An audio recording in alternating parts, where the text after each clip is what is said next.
जय हिंद दोस्तों। आज हम बात करेंगे इतिहास के ऐसे परमवीर योद्धा और महापराक्रमी राजा की जिसके नाम मात्र से दिल्ली के सुल्तानों की रातों की नींदें उड़ जाया करती थी, जिसका खौफ इतना था कि शत्रु हथियार छोड़कर युद्ध के मैदान से भाग जाया करते थे। इतिहास में ऐसे कई महान वीर योद्धा हुए जिन्हें इतिहास की किताबों से गायब कर दिया गया। जिन वीर सपूतों को हमारे इतिहास के पन्नों में जगह नहीं मिली, असल में उन्हीं वीरों ने बड़े बड़े सुल्तानों को अपनी जूती की नोक पर रखा। और एक ऐसा ही महावीर योद्धा था महाराणा राज सिंह। महाराणा राज सिंह कौन थे, हम आज आपको बताएंगे। भारत में राजस्थान की मेवाड़ रियासत के राजा महाराणा प्रताप मुगल बादशाह को हमेशा अपनी भुजाओं के बल पर उन्हें युद्ध भूमि में हमेशा धूल चटाई है। इसी प्रकार महाराणा प्रताप के पुत्र राणा अमर सिंह ने मुगलों को दौड़ा दौड़ा कर युद्ध के मैदान में मारा। जब परिस्थितियां विपरीत हो गईं, तब राणा अमर सिंह ने सरदारों और सामंतों के कहने पर मुगलों से संधि की और संधि करने के बाद मेवाड़ भी मुगलों के झंडे के नीचे आ गया।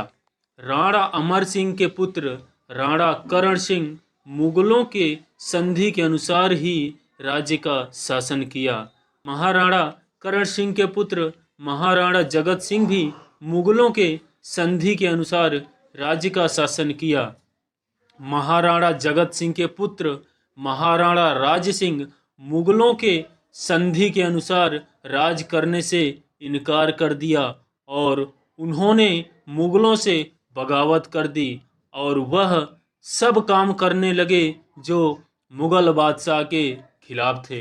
कहते हैं कि राणा राज सिंह स्वयं महाराणा प्रताप के दूसरे अवतार हैं।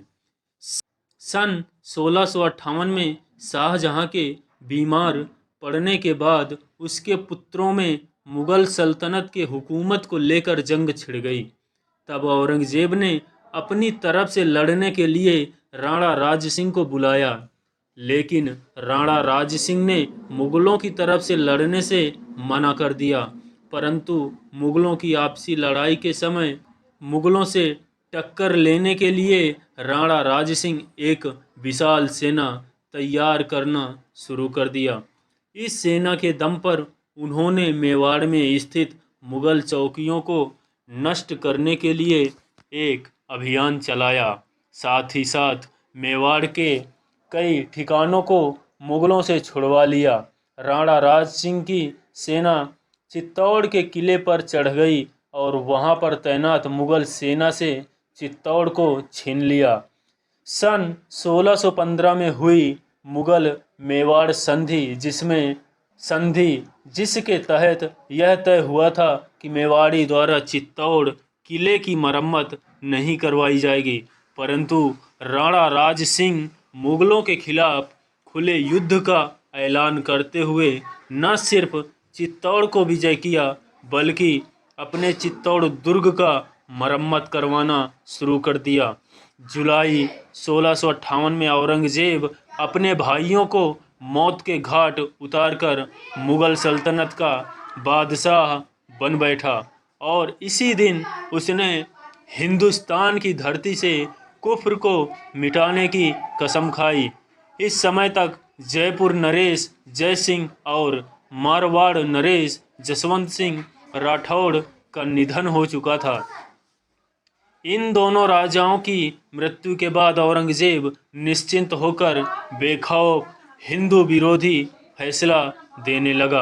बादशाह बनने के बाद औरंगजेब हिंदुओं पर एक बार फिर से जजिया कर लगा दिया। जजिया कर वह कर होता है कि जब हिंदू किसी भी तीर्थ स्थल पर जाते हैं तो तीर्थ स्थल जाने के लिए उन्हें टैक्स देना पड़ता था।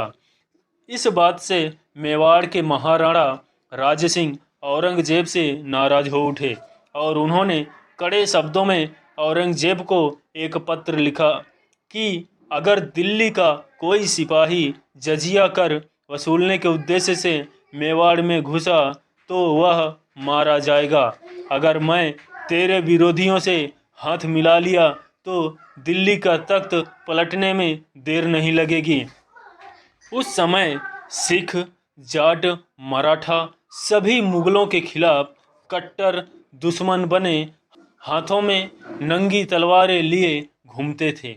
औरंगजेब को यही डर था कि यदि इन सब को मेवाड़ के राणा का साथ मिल गया तो मेवाड़ को जीत पाना मुश्किल हो जाएगा। इस तरह मेवाड़ के राणा राज सिंह के छत्र तले से मेवाड़ से 1 रुपये भी जजिया कर नहीं वसूला गया। इसी प्रकार छत्रपति शिवाजी महाराज ने औरंगजेब को कड़े शब्दों में एक पत्र लिखा कि जजिया कर वसूलने और हिंदुओं को सताने दक्कन में अगर तेरी सेना उतरी तो मैं भी तेरा वही हाल करूँगा।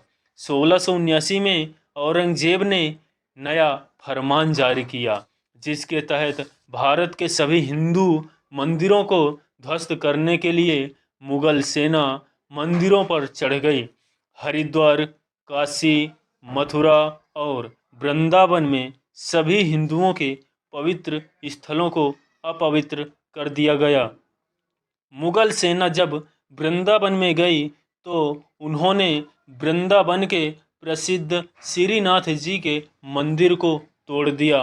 वृंदावन के पुरोहित श्रीनाथ जी के इस मूर्ति को लेकर कई दिनों की लंबी यात्रा कर मारवाड़ चले आए। मारवाड़ के राजा ने इन पंडितों को एक हवेली दान में दे दी जहां वे हरि कीर्तन करने लगे। 2 महीने के बाद औरंगजेब ने आदेश जारी किया कि मूर्ति को लेकर भागने वाले पंडितों को अगर किसी ने शरण दी तो उन राज्यों पर चढ़ाई करके राज्यों को खालसा घोषित कर दिया जाएगा। इस आदेश के बाद मारवाड़ी राजा ने पुरोहितों को उनसे हवेली से निकलने के लिए निवेदन किया। साल 1671 में जब राणा राज सिंह को इस घटना का पता चला तो वे स्वयं उन पंडितों को लेने के लिए चले गए और श्रीनाथ जी की इस मूर्ति को अपने राज्य में स्थापित करवाकर इस जगह को नाथ द्वार के नाम से प्रसिद्ध कर दिया। जब महाराणा को पुरोहितों से यह ज्ञात हुआ कि पावन नगरी हरिद्वार को औरंगजेब द्वारा ध्वस्त कर दिया गया तब उन्होंने अपने पुत्र भीम सिंह को तुरंत गुजरात के लिए रवाना किया। भीम सिंह ने मुगलों के अधिकार वाले गुजरात में 300 से अधिक मुगल पूजा घरों को ध्वस्त करवा दिया और भीम सिंह सूरत को लूटकर मालवा को विजय करता हुआ आगे बढ़ा और मांडव, उज्जैन तथा चंदेरी तक भगवा झंडा गाड़ आया। इस घटना से औरंगजेब तिलमिला उठा पर फिर भी वह शांत रहा। वह मेवाड़ के राणा से दुश्मनी मोल नहीं लेना चाहता था। मेवाड़ से दुश्मनी का मतलब था पीढ़ियां बीत जाएंगी पर मेवाड़ से दुश्मनी नहीं बीतेगी। और महाराणा राज सिंह औरंगजेब को कई बार युद्ध में हराया था। एक बार औरंगजेब ने आदेश जारी किया कि वह हिंद की धरती से कुफ्र समाप्त करने के लिए सभी मंदिरों को ध्वस्त कर देगा। इसके प्रति उत्तर में महाराजा जसवंत सिंह राठौड़ ने कहा कि अगर ऐसा हुआ तो हम संपूर्ण राजपुताने में आपके धर्म के साथ वही सलूक करेंगे। आज वही जसवंत सिंह जीवित नहीं थे। जसवंत सिंह के मरने के तुरंत बाद सन 1678 में औरंगजेब ने जोधपुर को खालसा घोषित कर दिया। जोधपुर को खालसा घोषित करके मुसलमानों को दे दिया और कहा कि आज कुफ्र का गढ़ इस्लाम का गढ़ हो गया। जसवंत सिंह के सेनापति वीर दुर्गादास राठौड़ काबुल से तुरंत जोधपुर चले आए। मुगल सत्ता के खिलाफ युद्ध का ऐलान कर दिया। एक बार फिर औरंगजेब ने संपूर्ण राजपुताने में मुनादी करवाई कि इन बागियों को जिस किसी भी राजा ने शरण दी तो उनके राज्य को छीन लिया जाएगा। और वीर दुर्गादास राठौड़ नन्हे राजकुमार को लेकर सिरोही की घाटियों में पहुंच गए। वहां के राजा ने उनको तुरंत राज्य से निकल जाने को कहा। तब राज्य के राजगुरु जयदेव ब्राह्मण ने इन राठौर कुंवरों को अपने घर में छिपा लिया। मुगलों को सूचना मिलते ही उस ब्राह्मण के टुकड़े टुकड़े करके दिल्ली भेज दिया गया। महाराणा राज सिंह दुर्गादास राठौड़ को अपने राज्य मेवाड़ में बुला लिया। इस बार औरंगजेब राणा राज सिंह से बहुत नाराज हो गया। उसने मेवाड़ पर हमला तो नहीं किया, पर महाराणा राज सिंह को अपनी ताकत दिखाने के लिए अन्य राजपूत रियासत किशनगढ़ में आक्रमण कर दिया। और औरंगजेब की यह इच्छा थी कि किशनगढ़ की राजकुमारी चारुमती से उसका विवाह हो जाए, पर वह औरंगजेब की सेना किशनगढ़ राज्य में चढ़ाई करने आई। तब महाराणा राज सिंह अपनी सेनाएं लेकर आ गए और किशनगढ़ की राजकुमारी चारुमती से विवाह कर उसे अपने साथ मेवाड़ ले गए। औरंगजेब फिर एक बार गुस्से में दांत पीस कर रह गया और दिल्ली चला गया। बार बार अपनी बेइज्जती देख औरंगजेब अंत में मेवाड़ पर आक्रमण कर ही दिया। उसने अफगान, दक्षिण उत्तर बंगाल और मध्य भारत से बहुत सारी मुगल सेनाओं को तत्काल दिल्ली में बुलवाया।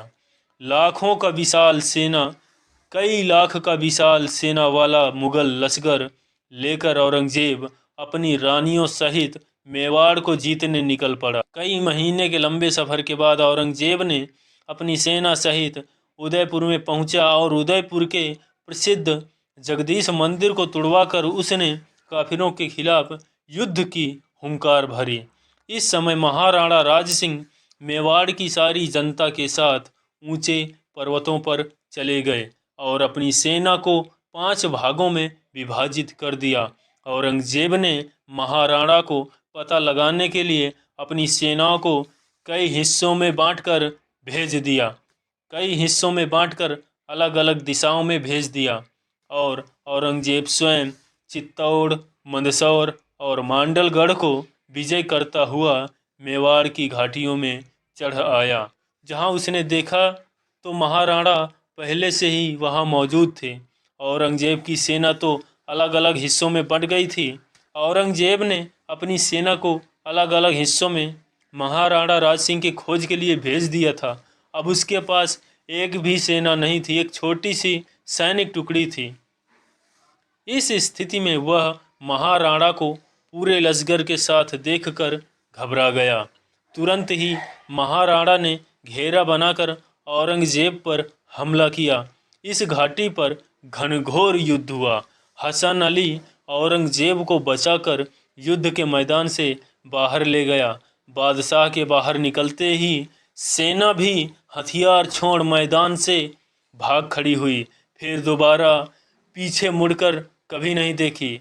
इस हार के बाद औरंगजेब राणा राज सिंह से आमने सामने के युद्ध कभी नहीं लड़ा और उसने षड्यंत्र करना शुरू कर दिया। 1680 में औरंगजेब के षड्यंत्र के तहत महाराणा राज सिंह को उनके ही लोगों द्वारा विष दे दिया गया, जिससे उनकी मृत्यु हो गई।